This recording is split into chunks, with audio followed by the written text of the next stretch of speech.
France Gims aza top mais na niveau Afrique père bébé taraboy bota même bandoule bo comprendre voilà merci aza danger en Afrique aza star aza yeba ni fort Gims a danger mais surtout ça la comparaison avec Gims en Afrique na Fali papa fallait les Gims na voilà merci beaucoup débat c'est-à-dire la formule débat Fali Poupa you are in Fali Poupa disque platine Fali Poupa na festival il y a flamme ba ça qui est prix exceptionnel Fali Poupa qui est sur festival Cannes.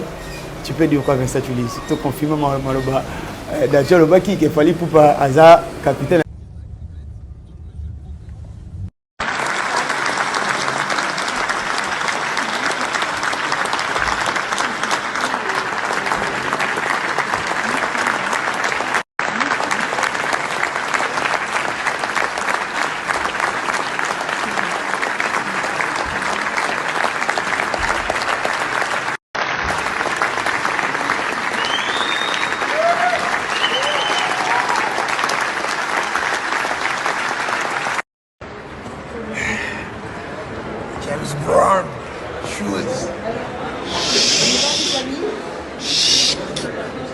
C'est chic, c'est cher.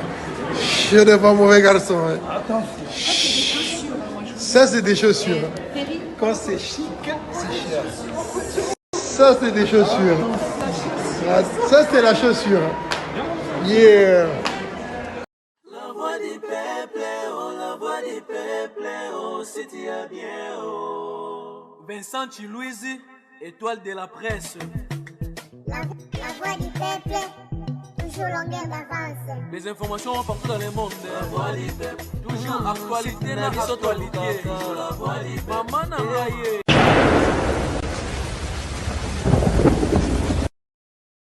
Bienvenue sur la voix du peuple. Merci pour la confiance et surtout fidélité aux alentours et par abisso ba remarque na bino ba suggestion na bino ba partage na bino ba remarque na bino et ça rato bon c'est comme on débat et zalaki merci na Daryl Dionté ça derrière la caméra paru c'est ça yo na régie finale l'actualité nous impose aujourd'hui les raisons elles sont na tribunal lelo on a zanga moté na zabongona Vincent Louise na citoyen d'Israël na bango to méga vraiment koso la c'est tout les actualités Vincent Louise mbote nao mbote Alvin Lutumba mbote na baboni no sur la voix du peuple mbote na citoyen d'Israël et puis na Daryl nem tazo filmer biso donc voilà on est là citoyen d'Israël mbote na Mbote na Alvin, mbote na babonné à la voix du peuple et puis Vincent Louise très bien habillé. En tout cas, voilà. Très bien habillé. Mbote na badnos fazo landa biso. Voilà, merci beaucoup. Ça les gars est fort. Ça les gars est fort. Tu l'as c'est Léo, na de est fort. Na c'est le bel arabi Vincent na ratala mukase mo bien te ah. Na lu kana mukase mo pas bien. C'est le oh ça bientôt na charger ton nez. Na éviter c'est le après ça va point. C'est le anime mon cassé, c'est que c'est bon. Voilà. C'est le peu ça va point là. C'est mon cassé bientôt né. Non, c'est juste pour rire. Voilà, merci beaucoup. Vincent Louise, confirmation concert fait rigolo là malgré la communication qui est belle, qui concert on est au Bétaté, va proposer les 30 Fadam Rosalawana le 24 juin, mais tout le monde est mort l'artiste a sali vidéo pour nous que concert et ça bon le 24 juin, impression par rapport à ça. En tout cas pour le moment Mission Nyon sur la Mboga, na mission na RDC, partout et puis dans le monde, tu dis que 2022, tu as un événement historique et Kotaki, et 2023, parmi les événements historiques, tu as le padre Ferrego, tu as un stade de martyr, et ça un concert moro historique pour nous, parce que Ferrego, premier nzemona sala na carrière musicale na ye o ekota na album Toyoka eza bongo Vita Imana déjà Vita Imana eza nzembo ezo titre déjà ezo like sa stade et puis pour honorer nzembo a sala clip na stade de Martyr voilà donc na histoire ya vie na ye aleka déjà na stade mais pour tourner clip na histoire ya vie na ye à kota stade pour beta na compte ya Wingi musique à maison mère et lelo tous à la vraie na mboka na biso lelo la génération de musique yamboka na biso ba kobeta masolo a faire na génération ya lelo et koya ko se retrouver na stade de Martyr ezali faire azoya ko koma histoire na ye donc pour nga na ba ndeko fada mwana na zotalisa bango ke pour le moment boya ko événement là ekoki na ngo zala to empêcher ngote mais to reconnaître que ces jours là star ya munene ya mboka na biso ya Congo Ferrego là na ba gaulois na ba meloba na bonne musique bazana pour ça va vivre événement là. Donc moi personnellement je soutiens à 100% concert wana ya faire rigola. Donc pour nga pena dans les 24 et là monsieur ko exister à part concert wana. Voilà. C'était important parce que mon à présent c'était na rata stade ezaki kolobama nenga yaki wana ezaki une façon de confirmer batu pena ki a ozala wana a robeta wana. Malgré ça to monaki neromo asalaki mission na compte ya Fadam. Asaki pena na 4 stade journaliste a bien expliqué batu que non finale ya Fadam et ozala le 24 na 4 stade batu baya ba komona ndenge nini Roleka d'ailleurs côté Bambetali sport batu belé balingaka sport dans stade donc ayiko ça la promotion à Fadam na 4 stade et il nous parlait de date il y a 24 juin. Voilà. Donc à niveau les gars a créé encore ba doute na mité ma batu. Voilà. Mais faire tout le monde déjà na stade à Tamboli mais à l'obaki l'oroté. Pour faire tout le monde à Tamboli tout le monde ga ba na biso ba communicateur na nini ba yiki ko appuyer yango ke faire ayer tout pour nous confirmer. Mais tant on type pendant Fadam et embrouillé sous bateau. Alors il fallait vraiment tout le monde a faire l'administrateur, il y a stade va confirmer bateau parce que là maintenant il s'agit plus de spéculation. Il s'agit plus à Moutaya la mouki n'attend ya celle missionné na stade. C'est ça comme rambuke administrateur numéro 1 il y a stade de Martina Ferré ba Telemi et Sikamoko ba annoncer biso que le 24 stade de Marty et Robeta. Bandero musuba lobby c'était pas important faire rigola aya na nenga makambango fallait bureau au moins na makamsu so commis et comme makambo moni bureau royal loba déjà moni que ba journaliste ba yaki voilà sali be mission tout monde peut faire un stade mais le fait que faire à loba qui est l'oroté il y a moni que batu ba bot côté sous doute mais cette fois-ci ba communication sur c'est un rapport et Fox il faut que na niveau moko un peu likolo makasi. Donc ba condamné faire etene ba ba faire neni na ye fallait karati na bureau fallait pas télé ma paiement administrateur et bimi le rôle a quitté sinon non ça dit que stade de Marty a fait vraiment le roi stade moko un peu combattu tous à la sincère combattu pourquoi parce que eza erozala té événement monsieur rozala o makambu boye quand même ambelé belé a changer ba date donc en terme de date communication ça a un problème donc il fallait faire épinage aya bon pour nga sincèrement j'ai appuyé et là on a pour na Tchasco ba gaulois na ba méloma na bonne musique ba fixer ba tout en tout cas journal de 24 stade de Martyr il y a fait rigola ou rien voilà Vincent Julius Nazana Okaka sur le plan communication il y a événement le 24 juin n'engay koleka parce que tout le monde manque aussi il y a ba communicateur il y a Ferregola, le combo Yagouve le Gola, on déjà que l'artiste depuis billetterie font ma catégorie à 95 000 billets ou déjà toujours risqué le 24 juin concernant ça sur d'activité au cours de bani par rapport à ça. Moi je veux pas parler de personne pour ne pas couper ça bateau occasion peut-être un soir bref, voilà. Je veux pas parler de personne. Mais je veux parler du système. OK. Au moni na minute oyo bandeko tout boza pemé na ferré, ya libosolo na osenga botika nanu koya ko inventer makambo lokuta. Voilà. Parce que beaucoup inventer makambo lokuta et ko décourager mutu mususu. Mutu mususu peut-être akino à 100 000 billets ayoka déjà que on fait gola déjà 95 000 billets vendus par exemple. Alors que billetterie et fungami na ndenge ya page na bango mais to ebi non peut-être la place ni na okene ko somba ne peut-être ya ba wata ke ko somba na station to e rosala mala ba jet tombola te ko zala bo. C'est-à-dire que stratégie officielle dans le pesamité na orchestre ya yemo ferego là. Maintenant tant on bazo le kana ba lokuta biloko yango biso ayamo ba barao bino non. C'est-à-dire que biso to linganga ne vérité et surtout n'époque to za le moni époque ya lokuta za gi bien ba période akala.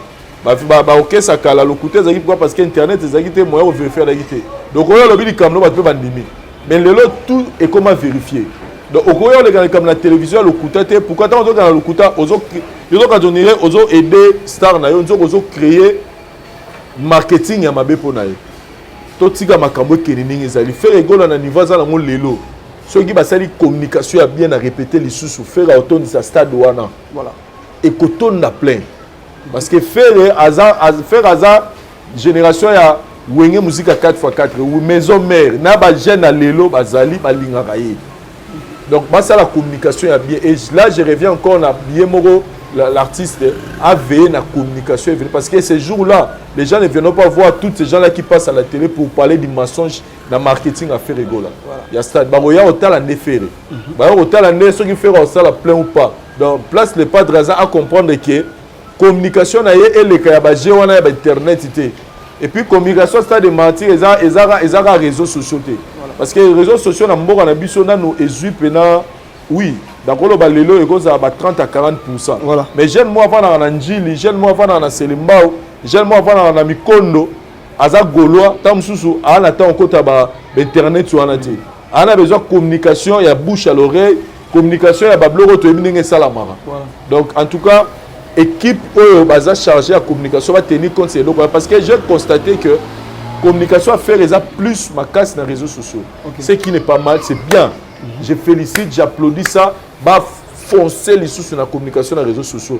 Mais va pas ça na te que communication ya nenga ba stade wana ils appellent ba mususu na critiquer te na fingité ba mususu tam mususu kotanga pesa la problème. Voilà. Donc ba ya pena la communication à proximité ne tolobaka. Donc communication ils appellent même moi jeune mo bateka na maki jeune mo bateka na ye à moi effet jeune mo ba kartumba na ye moi dendo mais as en information neni na bosa la poisson ba billet. Oso ba billet non ba oso ba billet ba ça ba réservation na page mo XY. Yeb sanga jeune mo baza sirer. Azana taba ndokota na ba page wana pour luga yeba neni na oso ba billet je pense pas. Mais je pense que comme tout événement, faire encore au moins 1 mois et demi pour bien organiser les choses avant l'événement pour que Batbaya baso. Mais je pense que l'organisation besoin qu'elle est bien. Mais là, quand la télémélie, Batika Lokuta, ça dit communicateur Rwanda, Batika Rwanda Lokuta la télévision, chose que faire avant le besoin. Et puis, na batu orchestre, Batika na Lokuta la voisin. Dans le lobby voisin, ça dit, ma ramener sur les Galibanda, il y a orchestre na bango. La focus d'événement là-bas. Merci beaucoup, c'était Diciel. Voilà, l'artiste Ferrego là, déjà Vincent Tulis à lobby confirmé le 24 juin dans le stade des Martyrs sur le plan artistique. Tous les amis pour faire Ferrego là. Déjà Ferrego là, à moi na Wenge. Ferrego là déjà à moi na Wenge. Wenge c'est-à-dire show, Wenge c'est-à-dire live. Voilà. Et puis au regard il y a dernière prestation na na Côte d'Ivoire, où ils ont totalement réussi au niveau artistique. Okay. Donc Ferrego là, moi je pense que dans la surprise, c'était en mon concert Rwanda grandiose au niveau artistique. Parce que déjà Ferré, préparation des Oleka, au total dans ma page, ils ont préparé concert Rwanda, ils ont déjà le mot il y a grand. Tu vois, il y a vraiment, on va s'organiser de manière à ce que conditions techniques et embrayé spectacle na ninité na artistique il y a concert wana té et puis Ferrego là a yeba que to yebi kaza banze mbele mais stade et senga rapé trop de show tu vois ça c'est hein bizarre bezali ah wana souka normalement on va tous en version ah eh ya pas ça sigo batudiant sport la stade bo charger ma téléphone bien tu as besoin sigo tout dans sous téléphone décharger la version ça bizarre. En tout cas niveau artistique moi Ferrego là rien à dire. Rien à dire Ferré si tu regardes déjà ma concert na Union Sabetara ils aura toujours top. Alors il doit encore veiller plus né dans la bureau technique de ce podium, il faut y aller s'installer avant groupe électro bon stade de Martyrs dans un groupe non bien biloko oyo senga ba bakisa ba lumière ba nini faut vraiment nini na qualité ya bien ezala ndenga bien pour que et embellir les sous spectacle oyo ozala. Donc ngai Ferrego là côté artistique vraiment je suis très rassuré. Alors moi je vais te dire que concert oyo à stade de Martyrs à Ferrego là et kozala le meilleur concert sur le plan artistique, sur le plan son, sur le plan loyembo. Ouais, l'autre souhaité. Eh, toi on souhaitait mais le meilleur concert là tout au point tout le monde va bateau ba beti. Voilà. Tout le monde va faille, tout le monde va bilo on se za to yebi. Yango to senga au-delà il y a plein parce que il faut qu'on insiste pour que stade soit salle dans planté à to beti musique il y a CD musique non to bomba. Mais je suggère vraiment que concert wala souhait na ngai et puis dans le monde na lisu il y a artistique à faire. Live nezala. Je suggère vraiment que le concert wana ezala le meilleur concert. Il y a Stade des Martyrs de l'histoire. Il y a Mbora Nabiso. Si tu as dit celle, hier j'étais avec communicateur et à Ferrego là, Déa Gino Leaki. Et pardon, Déa c'est Serge, j'ai fait ses beautés. Marc Aouz. Ouais.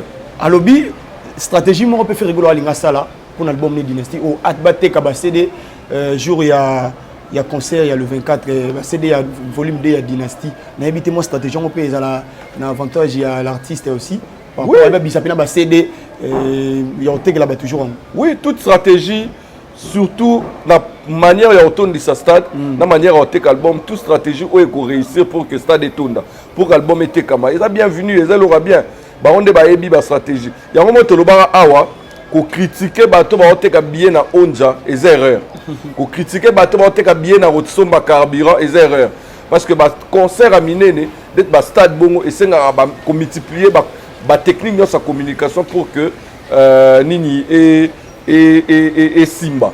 Alors, ce qui dynastie, ce qui est déjà prêt, et qui est Bima, jour où on a une manière à communiquer. C'est un total réussite pour l'album Dynastie. Voilà. Et puis pour un concert. Parce qu'il faut que bateau un concert, Bima peut attendre un CD dans ma beaucoup. C'est une manière à communiquer. Moi, en tout cas, je n'ai rien à dire par rapport à ça. Et ça, il y a bien. Mais dans ce cas, a dévoilé moi mingi. Stratégie, c'est sur nos bureaux où l'artiste a communiqué. Voilà. Tournée américaine, Maki artiste avant concert, c'est important. Ah papa. Parce préparation aux États-Unis. Papa, préparation à concert. Voilà, lobby balobaki on peut baroque aux États-Unis, préparation à concert à Moutou, sera aux États-Unis, sera au Kende Bumbu, sera au Wapi, biso tozela, ils ont résultat sur terrain. Tu vois, on a pique ma musique n'est tambolara. Tout le monde a eu à préparer en Afrique du Sud. Voilà. Fali a préparé na Selekuna. So bon des pays États-Unis pour remonter le sous-moral à les musiciens et que va préparer concert on a bien. Et dans la meilleure concert, et dans le concert de l'histoire, il y a vie à musique congolaise. C'est une très bonne chose. To senga to suggérer ba kende esika oyo ba musiciens ba on bien concentré pour que le concert wana ils la réussi. Mais moi j'ai besoin que les musiciens soient très concentrés pour que le concert wana réussir. Voilà. Merci beaucoup. Je pense que Sali qui toko. Voilà, Vincent Louise, ndete lobaga. Biso te na barguimé puis ba vérité. Aujourd'hui on a vu dans classement il y a magazine African Equality, Fali Poupa batté juste derrière Burna Boy dans les classements des artistes africains de l'année, devançant même Gims, je ne sais pas, tu peux dire quoi aussi par rapport à ça. À part ça aussi, on a quoi ajouter, Fali Poupa, You Arena, Fali Poupa, disque platine, Fali Poupa, on a festival, il y a Flamme, ça qui est prix exceptionnel, Fali Poupa qui est sur festival Cannes, tu peux dire quoi avec ça, tu dis, tu confirmes Maloba, Dacia Loba qui est Fali Poupa, Aza, capitaine de la musique congolaise. Bon, Kozon ana nuna yokuto oche You Arena. Menga na bakisana ozonga mo mukesima. Voilà. Fali Poupa aloba na biso a go retourner stade des Martyrs, a retourner stade. Tout le monde a biso ba plein na stade mais oyo wana ezaki problème mususu. Voilà. Fali Poupa disque d'or oyo non na Congo to zoate ya solo. Donc ça dit il y a seulement va certifié dans Snap. Voilà. Fali Poupa Formule 7 l'album Sixa au Saranate partout quand je dis partout dans la place T. Le si quand nous musique ya ba congolais betara, si quand nous bateau va s'intéresser à la musique ya ba congolais, l'album Formule 7 mais moi albagi difunga, ils appellent difunga. Sixa au Saranate, tous les 30 quelques chansons, voilà. Tout est bêti. Fali Poupa disque platine. Ne ba bisa biso kala ke ba disque d'or wana ezalaki ba producteur ne bazali ko compter ba nombre yango, bezali certifié na Snap mais to esu na terrain ba bisa so ba disque d'or platine o eza hors France donc ba export. Voilà. C'est-à-dire ba tekaka libanda wana. Il y a libiso suko que premier congolais pas joué yango. Fali Poupa les flammes. Flamme You Arena lelo Fali Poupa na cérémonie à Cannes. Je pense que Héritier Watana bepe na monnaie na cérémonie à Cannes. Je pense Héritier Watana pas dans la cérémonie à Cannes. Même si on était mais Héritier pas dans la cérémonie à Cannes. tout ça, ça démontre. Et puis tout, à Osalango, Moutaoto c'est que ça me golo c'est Léo. C'est Léo la tienne beauté. Sincèrement, c'est le centre d'émission, vraiment, c'est Léo la lingaro. La lingaro, c'est Léo fort. En fait, dans mon ligue pénal. C'est-à-dire, c'est Léo, c'est l'émission là, papi mo malobi, au moni mikolo yo, bah musicien, tous à la focus dans boulot, pas trop des émissions. La gagne,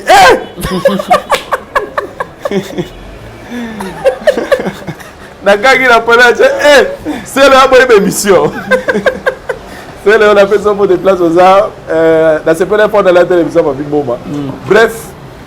Bamoutou fallait en salle en salle zéro émission. Voilà. Ça dit Bablo retour donc c'est rappelé à ça la va sortie médiatique et belé en salle en ça dit il fallait aujourd'hui à comment on peut ça ligne de conduite moussous na ba musicien. Voilà. C'est-à-dire que au lieu de trop parler, tous en focus na boulot, tout ça plus réalisation. Et Moussala to sala tout le monde a ba résultat na ba résultat on a le roi ba né ba bengi le na festival à Cannes né ba to repé ça est prix spécial na cérémonie à flamme voilà. Et puis la cérémonie à flamme la ngani na rectifier et le moro on a biso Alexis Wechaloba qui émission na Yambaki quand il avait dit que ça la cérémonie à ba noir non les a cérémonie à ba noir TP banda depuis 2013 OK deux ans que biso to banda on dirait que les a ba noir te za pour la musique. Il y a une musique, il y a une cérémonie, il y a une remise, il y a un niveau que la France soit là. Mais ça dédié à la musique, il y a un noir au besoin pour lui en France. C'est déjà dédié pour la musique en général, culture populaire en général. Donc, il y a un rectifié le quoi là. Kolobage Fali pour pas capitaine de la musique à Congo. En tout cas, le roi Dadju. Dadju. Na musique Dadju a musique ko lega Vincent a musique ko lega Alexis ya ko lega citoyen du ciel c'est-à-dire ceux qui Dadju o biso no na Congo to comme ça bango ba unité de musique ya ko comparer bango na musique à Congo ko lobake barabu ba gims ba sama ba Dadju ba sala amuta sala te so mo bato ba sala makambo wana batali na mboka balobike na Congo capitaine na mitu za Fali boni na ngai Vincent na goya kotelemela Dadju boni na citoyen du ciel a kotelemela Dadju au Dadju a dit maramwana Dadju et puis tout ce que Dadju avait dit pour moi il n'a rien dit de faux quand il dit que Fali c'est un bosseur Fali aller mbaka alors que tu na lingala o lembakate azo beta lisola bi biso to talon na TV lelo to seno ba collaboration ba featuring Ozakaka. C'est-à-dire que aujourd'hui ceux de bitos à la peine sincère to tcha ba fanatisme de Mupandi to c'est la peine raison. Aujourd'hui Fali mérite d'être appelé le capitaine de la musique congolaise. Il le mérite l'album naé et sa succès. C'est l'artiste au lelo a aussi ba tourner et belé na lobité il est le seul au a tourner belé. Mais dans le but, sur Babi bat ça la statistique, il y a ba tourner, c'est-à-dire tourner ngolo ba que musicien oyo bazo solliciter mingi, ba solliciter un produit oyo to service oyo, et ça na succès. Voilà. Oyo ils ont rapporté ba tout producteur a voyé atteindre un sentiment bengi ça rayo pas linga mingité. C'est-à-dire que c'est un produit qui se vend bien, lelo na ndenge Afrique awa. Na niveau pe Europe lelo pour mona mundela ni marubeti na URE na Paris la défense, c'est-à-dire il faut l'année la statistique dans un monde avec moto est-ce que ça n'a lié 42 000 places par Boya. Ça dit que c'est un produit qui se vend bien. Voilà. Dans le Congo awa dans le Afrique c'est fallu pour passer un produit qui se vend bien. L'album les a succès et parmi les grands événements il y a monde il y a la musique awa on parle de Fali parmi les 10 artistes et musiciens. Voilà, dans le magazine africain Equality. Fali c'est classe. Voilà, deuxième. Après Bounabo. Donc c'est-à-dire Lelo, dans Mboka Nabiso, parce que ici on ne fait pas la comparaison avec Bakulutu. Oh, Tobo Nabiso ok na batera msusu mais so donc kepe kaka ko sangisa na Bakulutu Lelo. Na nenga qui ont manqué bango ba respecter ne ba comparer avec Gims na Fali. Au Lobalelo que c'est l'artiste qui est plus actif. Lelo na mboka na biso en termes ya album lelo to moni album ebimi na ngo ebela album ebeti nango mais l'album Formule 7 ezate ke tozo boya album mususu ezate ke tozo boma album mususu biso tozo saka statistique en termes de statistiques, en termes de vente, en termes de succès, au moins que cet album a beaucoup de chansons qui a fait plus de succès que l'album et Banzi.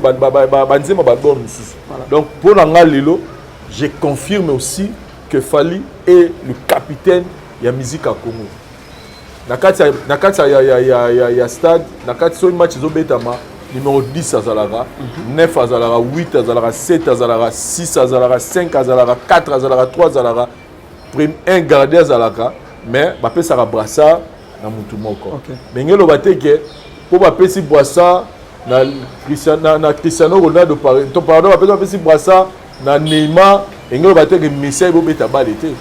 Ngelo bateke Mbappé a beau balle été, c'est-à-dire Mbappé ça va brassard par rapport à mon état d'esprit à jouer neni na okumbele la babité yo simba brassard mais biso tout to contribuer pour na œuvre moro donc ba musicien tout yamboka na biso bazo contribuer na œuvre moro za musique ya Congo qui est liboso chacun de chaque moto na moto il y a na port na mais on s'est dit que non il y a un gars qui cherche un peu à remarquer différence il y a adoluka à ça la APC excellence à ça, un peu mieux que Bandego Moussoussou. C'est Fally pour en tout cas pour ça. Appelez-nous les mots, tous les mots que vous voulez, mais on reste vrai dans Oyo et sa réalité. Voilà. Félicitations à lui pour la canne à qui représenter la musique à Congo. Donc je pense que ma place à bon est bien. Tout le monde a peut hériter Watana BP. Je pense que Bimisa retirada, je pense 2017 boye nabi héritier Watana BP Zalarawana. Tout ça, c'est les gens qui ont été donc nous, on félicite l'artiste musicien. C'est là, avant d'aller passer à lycée, nous avons un argument parce que le lobby de Monsieur Président, c'est l'envoi du peuple. Marc Aouz, ils ont pas pu de finir à l'objet. Tant qu'on met des games à l'objet, il fallait attaquer.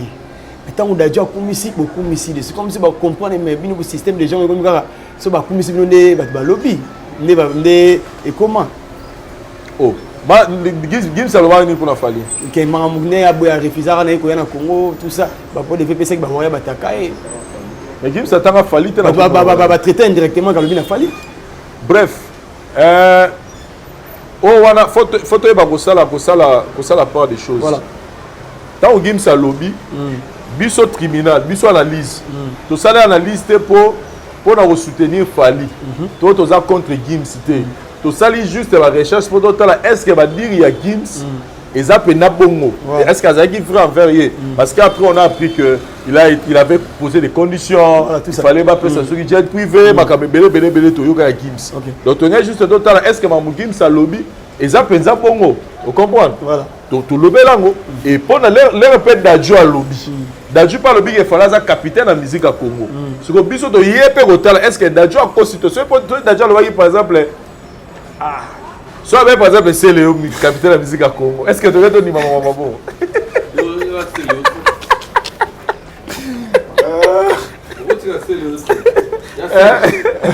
Soit par exemple déjà c'est le capitaine de la musique à Congo. On me dit que tu as secrétaire au lobby pour total mais dans le lobby Fally total ba preuve tout le monde dit que ils appellent la Bongo. Vous comprenez donc bref ceux qui n'est pas Gims à Lobaki. Ceux qui te montrent que Gims peut mettre le baiser bon mais oh voilà il faut voilà les gens sont fanatiques voilà ba bloc les gens fanatiques mais biso analyse to yaki kota la ceux qui va dire il y a Gims ezaki penza ko boya na yewana voilà vous comprenez parce que tout le monde qui peut à participer qui peut na soirée à moi si il y a Nicolas Sarkozy au coup de Sarkozy azala tango marambo ba estonné zo pela moto voilà vous comprenez donc on avait juste vu que peut-être il avait juste voulu peut-être créer PMS na quand tout ça il y a Dadju peut to sali analyse na sali analyse voilà et tant que Dadju do ba refala za capitaine est-ce qu'un capitaine na tangi ba élément na monique ba mission la mission sur Congo ba ça musala ba bien mais Fally azo ça l'effort moi se démarquer par rapport à Bandego Moussoussou. Voilà. Merci beaucoup. C'était l'ICL polémique mo bimi awa nation kaka le la question na ngai balobi l'artiste maintenant a dévancé ainsi Gims. Moi parce que sur na polémique on a Gims awa a dévancé Gims. Ah mais 2023 le Vincent Loba tant ça là tant ba bi dévancé Gims. C'est-à-dire que peut-être dans le classement na bango aux acquis avant classement où est précédé, Gims a eu Liboso. Et puis tout à l'heure, année 2022-2023, Fali et Gims. Tout à l'heure. Il n'y a pas photo, il n'y a pas match. Ils ont pour dénigrer Gims, c'est une grande star. Gims, Johnny Hallyday, Gims, Booba. Tu vois, en France. On repère ça par argument. Argument par rapport à. Maître Gims, Maître Gims à la grand. Maître Gims à la grand. Mais en 2022-2023, c'est Fali. Voilà. C'est Fali. Fali a régné à côté de la France. Tout le monde y a avec Maître Gims a joué en Guinée. Voilà. Tu as vu le résultat, non? Pardon, mais dans la carte, Malobate, de peur que Malobé Baïdé qui m'a. Oh, ils ont tribunal. Voilà. Moi, je te donne l'information. En France, on va confirmer dans le lobby. Voilà. Gims, Maître Gims, depuis 2022, Maître Gims a connaître moi shit moko. Voilà. En termes de vente, en termes de visibilité, en termes de makamene, Gims a dit le bosso. Gims makameza moi ou kita moi mouké. Voilà. Il est grand. Il a danger. A danger. Ça m'a danger. Oh, biso va congolais toi fier na yi. Vous comprenez? Mais en 2022, on a 2023. À bêtis-moi, comme tout être, mais biso nous sommes à un moment où matière momo kiti. Mais 2022-2023, Gims va besoin moi mamé. Même dans ma terme, ma vente na yenga beta la vente, moi et ça moi genre. Vous comprenez? Et puis là au monde on aurait Sabino peut-être de l'homme va te barater. Gims a danger na France. Moni Gims alegi Fali na France, alegi Fali na ba mboka wana ba pemeni ba France, ba Belgique wana. Aleki na ba vente na makambo tout.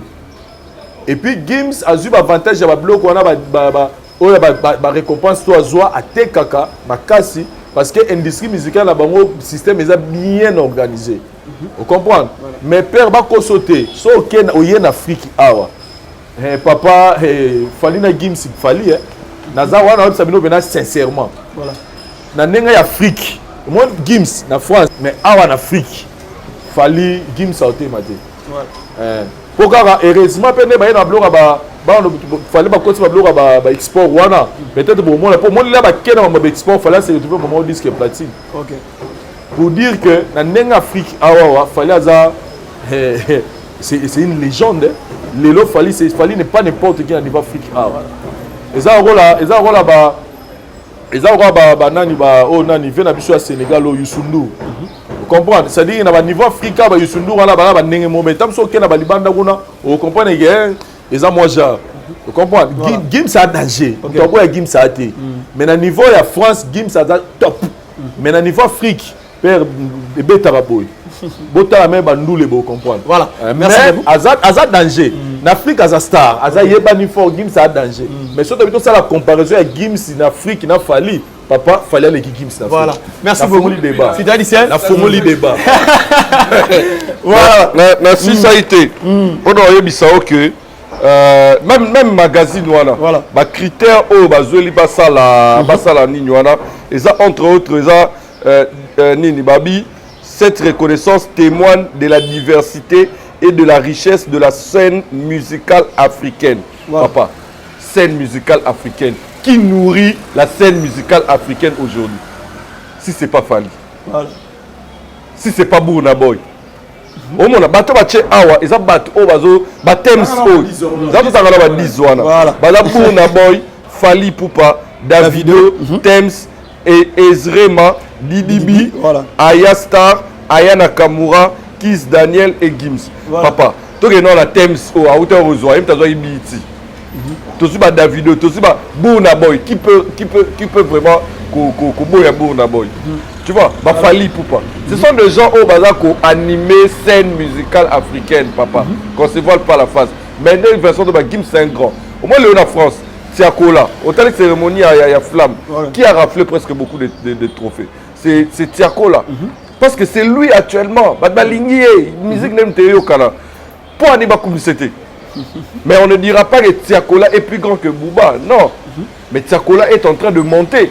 En 2022, 2023, c'est Tiakola. Voilà. Aujourd'hui, Fali, na flèche na Yaromata, par rapport à Maître Gims. Donc, si Fally devance Maître Gims, ils ont donné des critères. Les gens qui nourrissent la scène musicale africaine. Maître Gims, aujourd'hui, en 2022, en 2023, a nourri la scène musicale africaine. Et la réponse, c'était des seuls. Nous, les Guinéens, dernièrement, ils arrivent flop. Ah bon? Même à Dubaï. Hein? Même à Dubaï, rien n'attrape pas Congo. Oh, ils arrivent à Guinée. Voilà. C'était pas né Fally habiter en Guinée. Tout le monde est Taïk habiter en Athénée. Pensez-vous vraiment que Fally a qui habite en Cameroun? Tout la France, et ils ont Taïk habiter. Bon, il y a eu Taïk a la raison organisationnelle et tout. Parce que le concert peut être moins retard. Vraiment tard. Mais ce n'est pas le même engouement. Il fallait ça là, voilà. Tu vois, il fallait être à UARE à Paris la Défense. Au moins engouement c'est où? C'est en France. Hein? Donc il faut reconnaître l'homme à son époque. Voilà.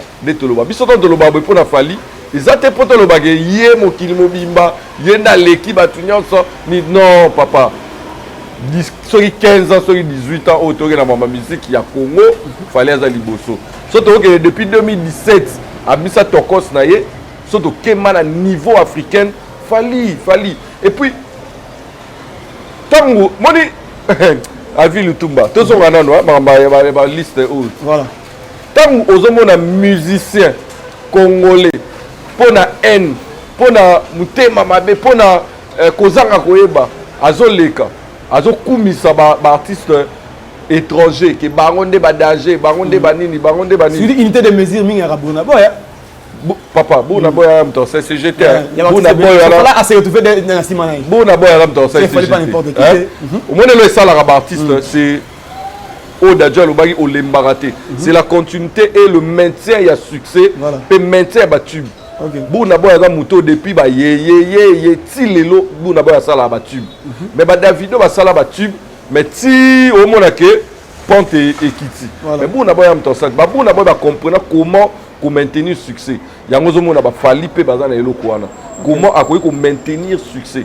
Tu vois? Alors, nangala ba suni idée et yokima. Na bato bazo bayara awa ovandi obandi ko bimisa ba koloba maramo pour diminuer mutamboka na yo bazara toujours confondu parce que soko yoki liloba il y a ba artistes étrangers sur Fally Ipupa. En tout cas il faut en avoir honte. Il y a Royal Libosa caméra en tant que Congolais au dénigrer Fally. Voilà. Il faut avoir la honte. Au moment avant ba publier Ninya ya flamme avant Fally a presté. To ba chaki vidéo à musicien au bandé ou le bapon a Fally. Tu vois, aurait le la Fally. Quand Fally s'est présenté devant la scène, on veut que la flemme et l'autre baby ça peut flemme on est là public hein. Public est vraiment choqué. Mais t'as temps Fally à ma taille. Au moins le public ne réagit ça. Au moins les musiciens t'as filmé mon bazo seka. Fally n'est pas n'importe qui. Ils sont des arts aux voyez na ba niveau mo yango moni a commis ko préféré ko kende ko sala ba émission pour faire ça la émission. Tant va faire ça émission ça la émission. Mais à comment préférer ko sala ba émission. Na batu oyo bazo valoriser. Voilà.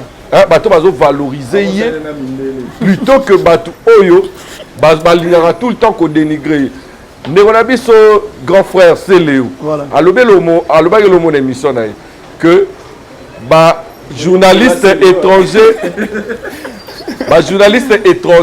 bazo valoriser tout le rôle là ba vieux mususu wana ora bazo valoriser bango mais bino bolingaka ko diminuer ben fort à battre mais ezaka ndemo la Fally il y a des journalistes qui louent ba Fally salara mais pourquoi ça dérange les autres Fally a osala makambo ndenge industrie musicale et tambolaka capitaine du Congo. Pourquoi 2006, Fally est sorti du quartier latin. Vision, premier album. Tala album, album Rumba. Fally c'est l'album ouvert en 2017. Mais Tala déjà droit chemin album Rumba. Il a essayé déjà de rapper. Il a essayé de mettre ma chanson Oyo et Fungolaka Horizon. Voilà. Vision. Il y a un arsenal de belles mélodies. Asali featuring na Olivia. Voilà. Vision. Mais quand on a autour un arsenal de belles mélodies, Asala Tala ba featuring na ba Chris. Avec un remix il y a droit chemin pour toucher le monde Caraïbe. Après quelques temps, Fally est sorti l'artiste, meilleur artiste afro-caraïbéen. Na nini mo bapé Sarah. Ces airs de la musique, voilà. Tu vois, au moins la vision. Alors, tant qu'il y a dans le troisième album, Power Kosa Leka, il y aura Banzembo Beta Nakati. Il y a ça la suite live. Il y a ça la French Kiss. Donc, il avait une vision. Oh, Ememie Lelo, aujourd'hui, il est capitaine. Voilà. Capitaine du Congo. Tant que capitaine de la musique, voilà, capitaine du Congo, même culturellement. Pas seulement de la musique. Fali représente aujourd'hui. Fali représente valablement aujourd'hui le Congo. Voilà pourquoi les journalistes, tourner toujours même question. Ils ont une conférence de presse. Tu es l'ambassadeur de la rumba. La conférence de presse à You Arena. Voilà. Va poser des questions. Et ils ont allé sur la TV5. Parce que le blanc, les professionnels de la musique ont compris que ce type est réellement celui qui lève le drapeau de la RDC très haut. Donc sur tous les domaines, mais c'est le type, que c'est la représentation du Congo. Voilà. Pourquoi pas tomber télé Mabo? Voilà. C'est très important. Merci. Avant de pas faire ça, tu lises. Ma configuration et configuration. C'est-à-dire 17 le bien on trouve la configuration. Tout le monde dit qu'on a bisopé grand frère na pesi moté jazz à lobby fallait attirer pour sabato. Il paraît que pesi 15 000 places citoyen de c'est. Là au moment là le roi de Rubisus au bisoto tala poto ya musala o. Moni na ko sauter Vincent jazz tout bande nyonso stemai na o ba sous prince bakali killer Ken Piana, autant longtemps là, Rafona Yape Mondo. Tu vois, pour apporter un plus là. Maintenant, on a remarqué, il y a un abisso na Moussala, il y a un abisso na YouTube, comme si on s'en a pour désinformer la population. C'est regrettable. Déjà dans l'émission, on a Jazz Kavoulou, Paris La Défense Arena, Accord Arena. Déjà, il y a un combat salté. Aïbi non combat saluante. Répétant émission mobile. Accord Arena. Aïbi non combat salté. Des deux. Azoloba Fali a réservé 15 000 places à Tegui 12 000. Or Bercy déjà. Accord Arena. Et ça déjà 15 000 places. Déjà plus de 15 000 places. Pourquoi vouloir jouer dans une salle où il y a 40 000 places pour réduire 15 000 alors que Bercy est ça? Alors que Olympia, vous pensez qu'il fallait soit Betty Olympia, Abigabet Olympia, Azong l'Olympia 5 fois. Ça va éliminer Karian, éliminer l'autre. Mais à la mouture, il y a un challenge, il veut aller très haut. Dans le ça, Ndegonanga Jaska voulu que il faut arrêter pour désinformer la population. Peut-être que vous avez vu. Ce sont des gens très suivis. Pour vous avez vu, pour gagner l'art. Pour ça la buzz mon la communauté rien que quand Polo Bamaramo et ça natinate la salle You Arena est de 40 000 il y a déjà 39 000 et quelques places arrondissant à 40 000 places alors ma photo au abimisi wana na mona abisa photo mo ya Mats Pokora abisa photo mususu ya Fali azwa photo ya salle et ça la site agezo ya Buna Boy atala na o ya Mats Pokora mona déjà dessin monté kokante azwa o ya artiste na biso mo ngalinga beta kuna na oya Fali à comparer au monde et à photo moroté photo wana et la configuration au producteur yé à ça par rapport à ma catégorie déjà au monde na oya match pourquoi ma catégorie c'est Billy voilà et sa configuration la bango ya salle la salle de fête Ténaz ya toza Vincent peut louer Ténaz à salle fête mais azui mais ça ya VIP à Tchangolem sous côté mususu mais est-ce que ngata na royal on ça plan na ngai configuration na la salle na Vincent peut-être pas et puis quand il dit You Arena Paris La Défense et la salle modulable et polyfort ou polyvalente. Pourquoi on dit que You Arena est une salle polyvalente? Voilà. Pourquoi? Parce que déjà You Arena et Yambara ils ont une équipe à rugby Racing 92 et beta akuna match à rugby et beta mana You Arena. Ah bon. Ils ont le roi Mamangue bité ils ont salle où ils ont polyvalente et comme on appelle omnisport et bêta et ça et comme on appelle sportif et ça la rugby kuna ba conférence Sarkozy nani François président actuel Emmanuel Macron pour la campagne, il y a deuxième tour, il y a deuxième élection. À Salagi, conférence de presse, dans 4 à Paris, la défense du Arena. Tu vois? Voilà. Salle il y a un événement qui il y a un concert. Il y a une salle polyvalente. Parce que ça, l'aura Zénith, ils ont une salle de musique. Tu vois? Mais il y a une salle polyvalente parce qu'il y a un sport. Événement, monsieur les gars. Voilà, Tony Oka, Bunda Kuna, événement. Alors, quand on dit modulable, modulable, c'est-à-dire quoi? C'est une salle aussi qu'on peut changer la configuration. Okay. C'est-à-dire, quand rugby et aérobéta, ils ont la même configuration à concerter. Okay. Donc, ils ont 30 000 places. Donc, il y a rideau, il y a 60 quelques mètres, Kati pour changer la configuration et comment le là, salle terrain, il y a rugby. Voilà. Ce qui est comme ma conférence, salle configuration pour qu'ils aient ma conférence. Donc, ils ont un modulable. Mais en cas de concert, You Arena, c'est une grande salle. C'est la plus grande salle d'Europe. Voilà. Faut dire ça. C'est la plus grande salle d'Europe. Il y a pas salle de concurrence. Alors, tant que vous avez un concert, configuration va partir à 30 000 et 40 000. Configuration de 30 à 40 000 places. Voilà. Parce qu'il y a des gens, en bêta, même si c'est 40 000, une configuration maximale. Mais tant que tu as billet, peut-être 30 000. Voilà. Ils ont déjà l'équipe déjà la moitié. Tu vois, à Robert ta concert. Voilà, bah aussi les configurations. Mais celle loi You Arena ne donnera jamais un spectacle de concert. Il y a 30 000 au réserve. Et ils ont raté. Il faut qu'on réserve la maximale. Mais tant qu'on retire la billet, peut-être fallu. À 40 000. Ça va réussir quand on dit ça 40 000.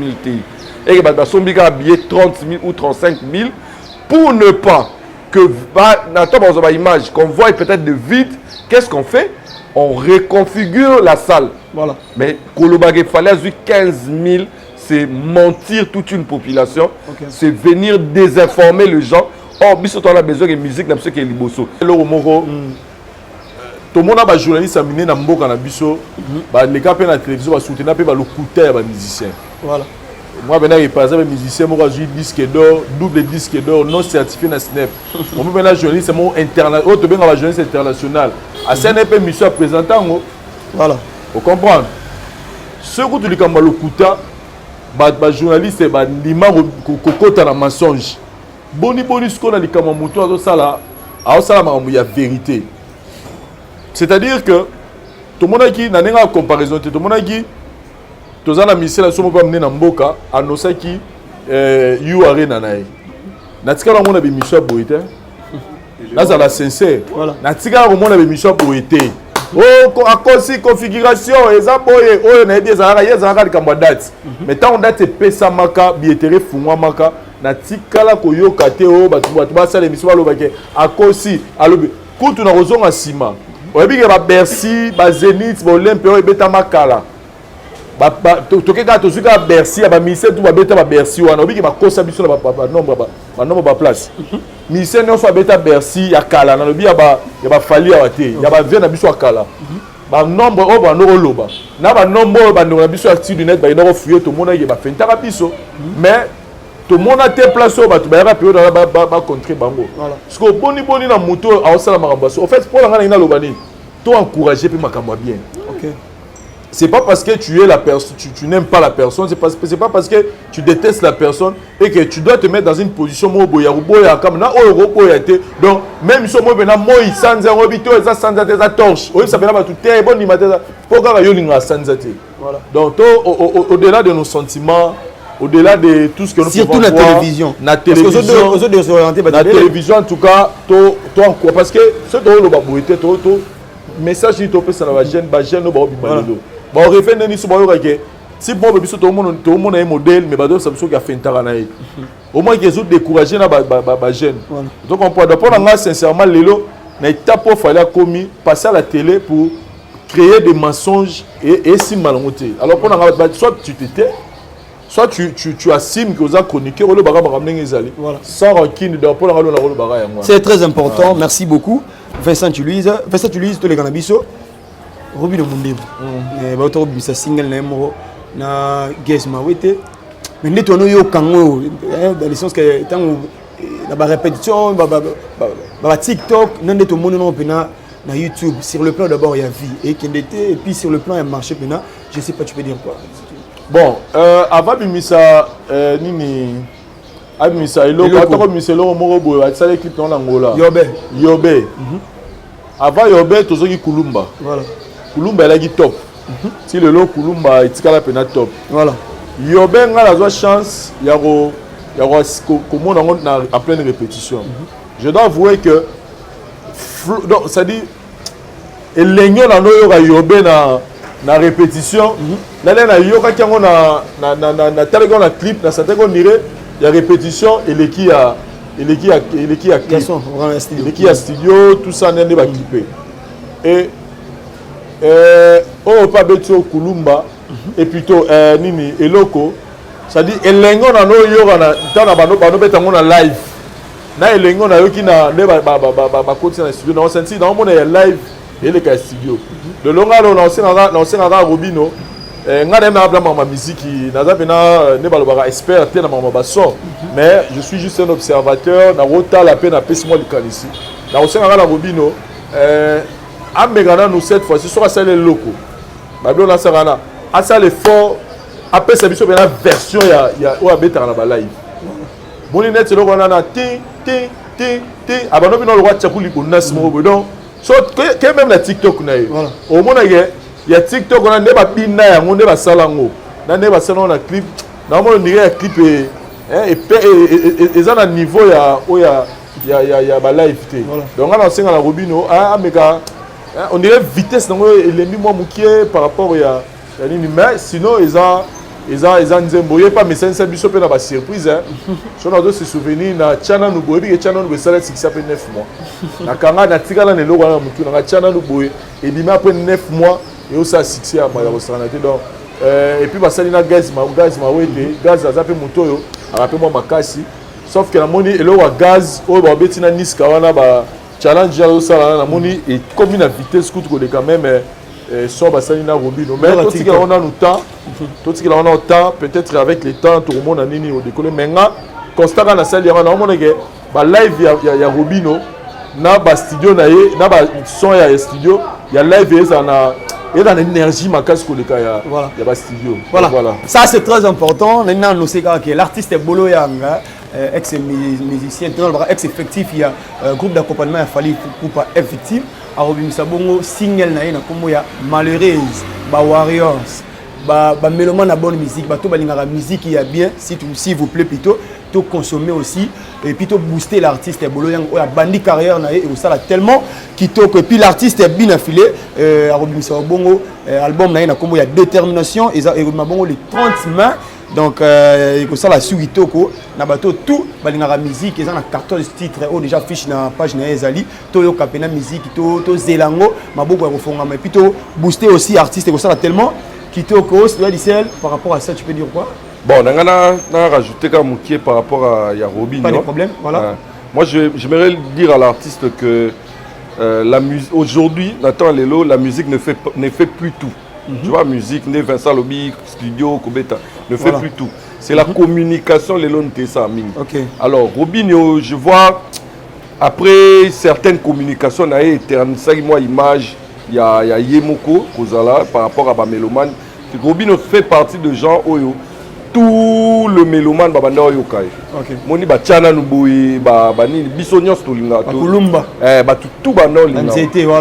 Tu vois, alors, qu'on s'accrochait. C'est aussi, côté moi, il y a communication.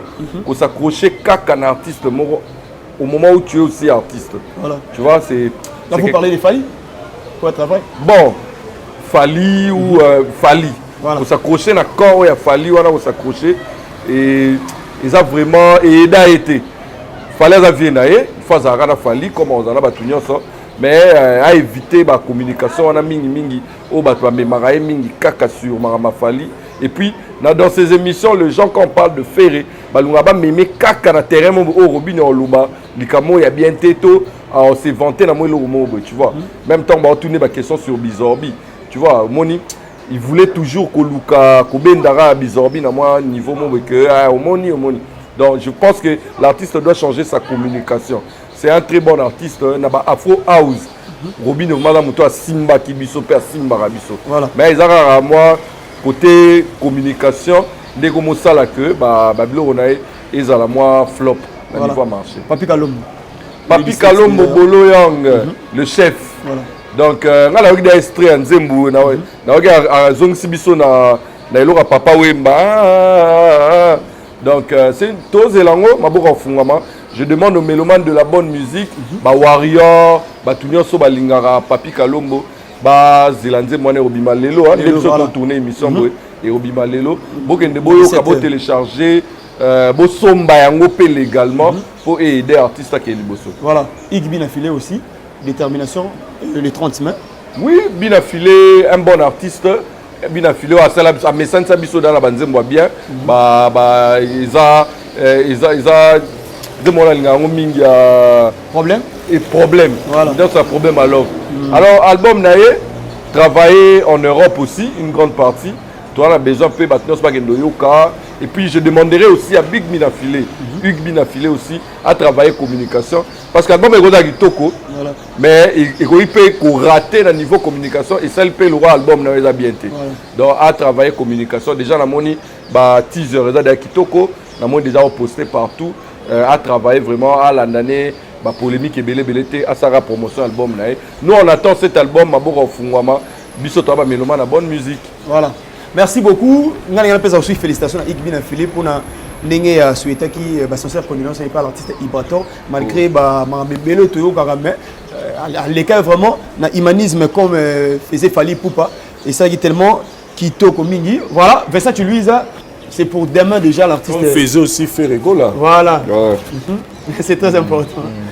L'artiste héritier Watanabe déjà a quitté lobby na mabile.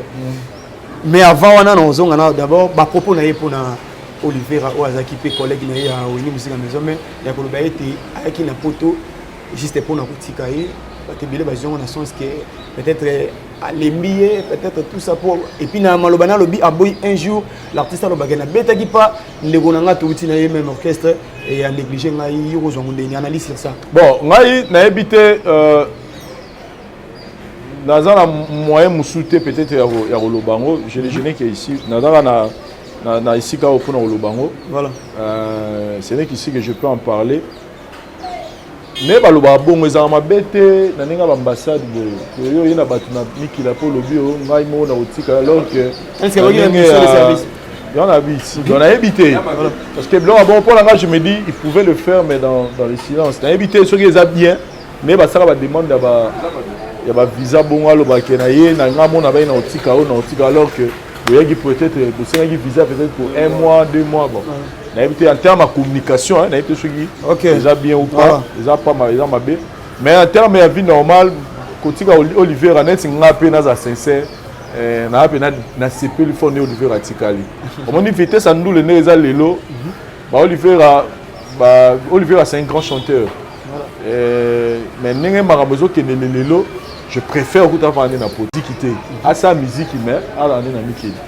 À na Mickey on accompagne ba musicien na ba studio akoiko ba jonga pe comment na ngo akobeta na pe na ba jonga pourquoi pas pour que ne pe musique en penchik peut-être à perfectionner ça et le moko boy parce que musique est vraiment monene donc pour nga na mona nga ma bete ko tikaye kuna ngaka loronde na sepeli ne na yoki na éviter ce pena.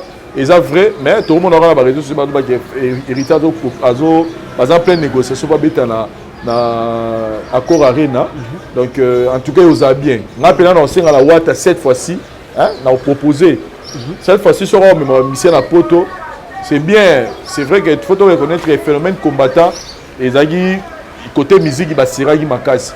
Mais tu as senti qu'au fur et à mesure bah nous sommes combattants bah un peu qui côté musicien. Donc je lui comprends qu'il ne pouvait pas directement annoncer une grande salle, mais le fait qu'il y ait à Betty-moi Orléans, à Betty-moi Saint-Étienne, et ça lui peut moins bien, à Betty-na Grèce, et ça lui moins bien. Mais on sait qu'on a cette fois-ci, ce gars oui, mais mal souvent musicien à Poto, cette fois-ci, à ta Bercité, de te bien en Calamé, à ta Olympia, à ta Zénith, et ils appellent la salle Moro, eux contribuer dans le parcours il y a histoire qui est affrontable parce que héritier dans la capacité voilà ya kobeta héritier mpona nga héritier otondisa Olympia héritier otondisa Zénith et soki basali communication mpe ya bien makasi akoki mpe kotondisa Bercy. Là je suis vrai envers moi-même. Donc soki basali na bible Olympia Zénith ya dada mpona héritier. Voilà. Bercy faut communication bien et etonda nango. Donc il est maintenant temps mpona nga héritier comme banona biso babani bameki un peu kolembisa à côté de nos musiciens. Il est maintenant temps héritier Watanabe. Vous savez déjà des albums. Le premier retiré dans carton, mi-ange, mi-démon, Mapata, donc Nicolo. Donc, comme album là, Missa Tezobima, sur le chemin de la gloire, plutôt sur le chemin de la gloire. Il est temps maintenant héritier. Allez, nous parcours, il y a Bakulutu Batika. Et ça, parce que pour Nanga, il a toutes les potentialités. Il y a autant de Sabilo. Voilà, merci. Une dernière question. Et puis pour la danseuse, on va danser. Pour la danseuse, c'était un pas citoyen du ciel. Bon, avant, on permet. Voilà, merci beaucoup. Citoyen du ciel, propos aussi à héritier Watanabe. On a dansé sur le baïti. Au sommet la bango mituka. Les bazons à qui les bazons à bango mituka. Baté belé, bazons on peut na cacher net ces flatteries pour baki maté, n'habiter au rôle bani pour n'amour. Bon, yemo déjà dans concert à lobby. Nazo bisa ba danser soki bakimite ou akokitananga king na osombele mutuka. C'est question pour le dire que pour na rassurer bango bokima na binote, non pesa bino mituka. Mais nga sona que délai makamwana. Dans na mituna. Non, il y a pas question tambola nga jour. Est-ce que récompense pour na ou rémunération ou récompense pour na bat ba osalela yo. Ba artiste ou ba salela ba leader. Ezalaka poto na mutuka. Pensez-vous vraiment de bakendaki poto wana? Soki ba vivre na ba vivre na ba condition, ba vivre na ba condition bien. Et ba za rémunérer, abe ba beti ba concert. Ba za rémunérer na ndenge ya bien. Pensez-vous que batona ba na mutu ya okima? Poza musala. Voilà. Moi je travaille. So musala nga meminga poto. Soki koto na kina se retrouvera. Pourquoi na okima na poto? Voilà. Tu vois? Faut pas comment réfléchir des côtés. Toi, tu as un concert na Rotana. Voilà. $300 et $200. Okay. Est-ce que les musiciens vont se retrouver dans le concert? Ça l'album Chemin de la gloire. Est-ce que les musiciens vont déclarer qu'ils ont droit à l'album pour participer? Voilà. Tu vois, la question est qu'il faut mettre ça dans moto. Mais bon. Parce que tu es dans la danseuse, est-ce qu'un artiste, est-ce qu'un artiste, c'est lui qui vit vraiment de son art, ou à Salah Moussala, voiture, il faut aller pour nga talara, na mona ba voiture ba pesa bango ya ba voiture ya 6500, 5000 et soki vraiment ba artiste wana, ba zo ba droit na bango bien. Ba futa mara bien na ba orchestre. Est-ce que vous avez mutuka te? Là mon abat musu ba ba salaire à peu près là musu $200 $300. Ba somba ba mituka na ndenge na bango ba misana na bango tsomela ba mituka te. Ba futela ba parler. Bon, élément mo penga ngela baksa vite fait on a suite. Fait oui, ngela baksa mo za très capital. En fait, citoyen du ciel, faut te rappeler le roman encore. Héritier Watanabe. Tokena nous na ndenge ya tokeka na ndenge ya ake tourner ou tout ça en Europe. Abeti 3 concerts. Abeti na Grèce, abeti na Orléans, abeti na Saint-Étienne. Yebisa ngai pour na Orléans na Grèce na Saint-Étienne abeti na ba salle de fête. OK. Donc tu supposes que salle de fête tu cheka minimum $1000 et 1000 personnes. Parce que yebisa ngai combien au héritier Watanabe à côté ici na les 2 concerts wana pour afouta ba musicien wana combien tokeka na nenga Kinshasa awa ba production o ba héritier ba salaka awa ba cachet o ba jouaka. Vous pensez vraiment que nengulu pa ba musicien o azala bango akoba no futa bango bazala ba vie bien faut total rappel au moni to lo bagé ba musicien to mona bango ba leader ka bazala bien. Ba leader ka bazala bien ba musicien mais est-ce que leader en faut yeba à côté ça combien quelqu'un a fait exemple par exemple ya wenge musique à maison mère to bandi janvier ti lelo ti mois o concert o to moni ba à moins que na bosana na kini combien de concerts o ga beti ba place au pege a refuta musicien ta $1000 à chacun abeta millionnaire millionnaire papa yo kena yo to siyonga to kena millionnaire yo yebi boîte millionnaire neza millionnaire eza espace a ndenge nini il faut élément là pour tout chango ça dit tantôt loba que ba musicien faut foutre ba leader mais total rapper parce que musicien fout leader a fout musicien na studio peut-être sera ya yembi to na concert total peut-être ba musicien o to bi que ba tournera mingi ba voyagera mingi vous comprenez dans la vraie ba toura ba blo ba to le peut-être ba fali to par exemple papa fali vous comprenez c'est dire que ba musicien oyo pour tous à sincère ba mission ba voyagera o ba zora mo ba contrat ba bimara mingi ok oui que na né à rose pas moins de 20 productions to rose a fali papa na rose a Inos bipé na mon mikolo azo bima moi trop mais pour les restes to bi que zalara moi 3 moi 4 moi 5 ans sous l'année à celle gars 3 sorties sur 3 sorties on a yebisa ngai musicien yé pas un musicien a ozombo on va pas no futara bango pas tia bango na ba des missions à rater parce que les arabes complètement tout bien ba compagnie ba faut des missions à rater papa compagnie et travailler en termes il y a production o net ne na za boyenga ça pa net muta sala na hôtel otenazia ba foute mo o ba client ba zoya ko kota na hôtel bo so ni premier 30 clients quotidien moi on a dit premier 30 clients quotidien faut on repener mon ba musicien so de pas toquer non normal il y a ça concert na Gishasa a caché rose à plus de $20 jamais concert ni na Gishasa a rose a caché plus de $20 voilà les arabes ceux qui les arabes musiciens on a yoka ah les tribunal on a yora mutazo 30 000 na et puis na ba ya nini ya ba concert a fallu suka ote concert mo fala betara na Rotana boy vous ça ba 2019 concert mo betara na Rotana boy na yoka ba pesa fali 30 000 abeda chum ba organiser un concert on est na yoka mais c'est dans les rares des cas on monta bon bima ça dit pas monta bon on est bima yebisanga batuni na ngo ba si fala beti ba $500 voilà et ça parce que fala ça na succès fala ça na dimension mo boy bi ke batu ba roya mais musicien ga boy normal a beta concert yebisanga ba cacher ni ba zo ba 10 000 ba 8 000 sur otana na orchestre mo bima na ce qui d'abord 8 000 to ba 10 to si quand ba pesi musicien 15 000 après combien de mois musicien a beta concert ce que d'abord moi wana a nous 15 000 a foutre à bino 500 a bon mais on appelle ça à bino donc bref ngalo na ina loba problème o eza problème il y a ba leader ti premièrement eza problème il y a système ya mboka na biso vous comprenez système ya mboka pour la ngai héritier pour la nga naza sincèrement moi ngute héritier nire a dépasser en mboka poche na yeke ya musique c'est longa na moi on déroute héritier a kenara au-delà parce que sur les gars pour na héritier ba ka mbongo musique tam so amene ba musicien na pototé mais héritier vous donnera à dépasser c'est dire amour ya batoza na bango ba mbongo na ke na reçoit ba producteur obi héritier na producteur nani David Moxon yo na ma tebe en musique ndenge kindaka donc si ça va bien ça ne tenons pas trop rigueur na ba leader à orchestre parce que biso so ebine nini réalité musique ezali voilà merci beaucoup Stanislas vite fait voilà vite fait tourner na CP na Vincent parce que abimisi deux choses très importantes où ils permettent ngana répondre elle bosse abimisi système on est créé par système on est créé par les leaders on est créer un système voilà deuxième chose abi combien de babetara pour ba futa bango combien quota. Je suis aussi en quelque sorte organisateur des événements et des concerts dans la salle en haut, dans le milieu gospel. Qu'est-ce qu'on fait? Si tu veux produire un artiste, l'artiste va être très très professionnel. Qu'est-ce qu'il te dit? Il va te donner ses conditions. Parmi les conditions, c'est le cachet aussi de ces musiciens. Tu vois? Parce qu'ils sont artistes.